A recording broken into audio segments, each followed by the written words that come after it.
Mr. Ibrahim Traoré? Not to worry, we are solidly behind him. What is your message to Emmanuel Macron? If something happened to Ibrahim Traoré, you're gonna see what's gonna happen in the Western country. Emmanuel Macron, leave our beloved president alone.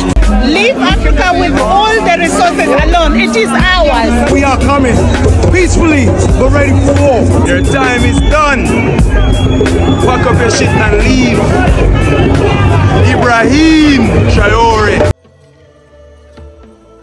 They said Africa would never rise. They said our people would always be divided, scattered, forgotten. But something is changing. A new voice has emerged from the heart of West Africa. A leader not backed by the West, not groomed by old elites, but chosen by the people. A young captain, defiant, fearless. His name is Ibrahim Traoré, and the world is beginning to listen. Welcome to Pan-African Storyteller. If you're watching this, you're part of something bigger than yourself. You are part of a generation reconnecting with purpose. Like, comment, and subscribe right now if you believe Africa deserves better. Let's get into it. Ibrahim Traoré rose to power not with promises, but with action. In a time of despair, when Burkina Faso was torn by insecurity, poverty, and foreign control, Traoré stood up. He said, enough. No more puppet governments. No more selling out to foreign interests. No more silence. But this story isn't just about Burkina Faso. It's about Africa. It's about you. Whether you're in New York, London, or Kingston, this is your story too. Today, we're going to explore why Africans across the world are rallying behind Traoré, why his message is echoing across borders and oceans, and why you, in the diaspora,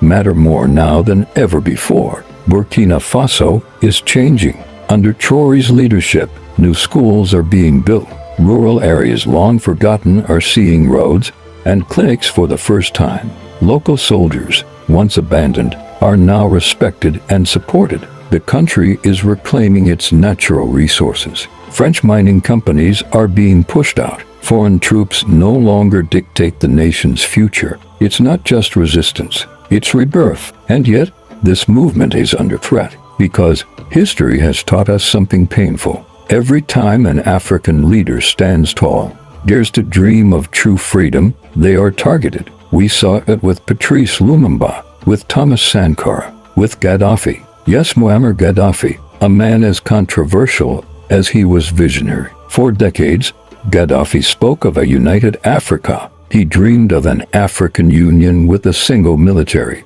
a single currency backed by gold, and independence from Western financial institutions. He used Libya's oil wealth to fund African infrastructure, education, and technology. He challenged the global order, and for that, he was vilified. In 2009, he stood before the African Union and declared, "We are one continent, one people." His plan for a self-sufficient Africa threatened more than colonial legacies. It threatened modern power structures. When NATO forces intervened in Libya in 2011, it wasn't just the fall of a regime. It was the silencing of a radical idea, an idea that Africa can stand on its own feet without asking permission. And now that idea is rising again through the leadership of Traoré. This time from the Sahel, not the Sahara. This time, the world is watching with caution, suspicion, and fear. So, if you're in the diaspora,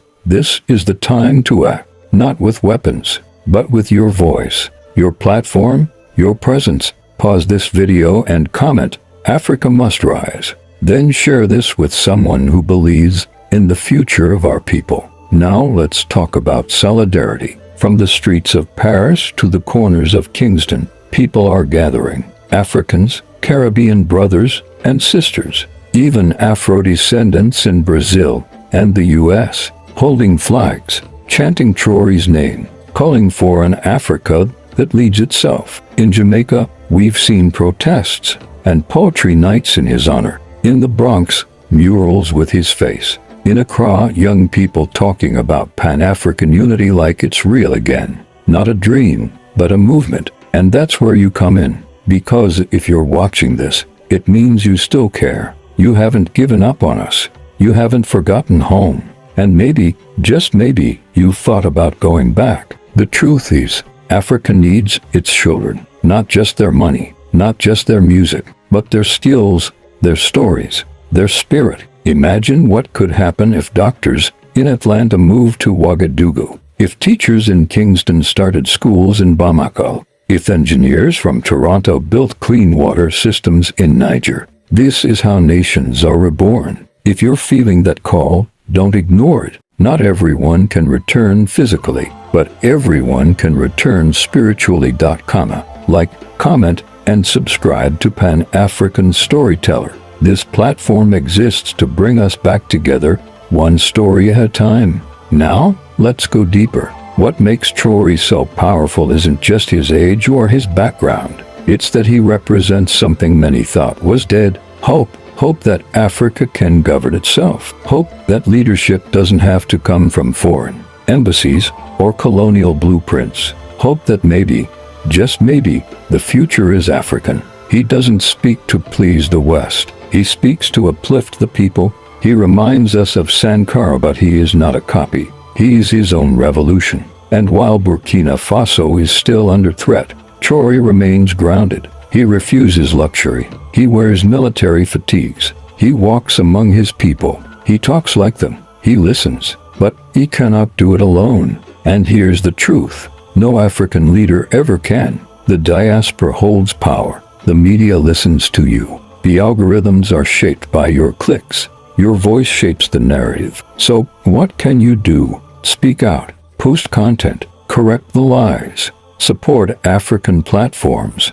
Donate to grassroots projects. Mentor youth online. Invest in local businesses. And yes, when the time is right, come home. Imagine thousands of skilled professionals returning to rebuild. Imagine diasporans sitting in community town halls across Africa. Imagine youth from Lagos, Kingston, and Baltimore organizing a shared future. That's not fantasy, it's a strategy. And your support, your single voice, might be what protects Traoré from the same fate that silenced others before him. If this message speaks to you, hit like. It tells YouTube to spread this message further. Subscribe to Pan-African Storyteller if you believe in a liberated Africa, and leave a comment with your country. Let's show the world where the diaspora stands. Now, listen to this. A young woman in Jamaica said recently, "I never thought I'd see an African leader worth following again." She was wrong. Traoré is not perfect, but he is real, and he is trying. We don't worship him. We support him, because if he wins, Africa gains confidence. If he succeeds, African youth everywhere believe again.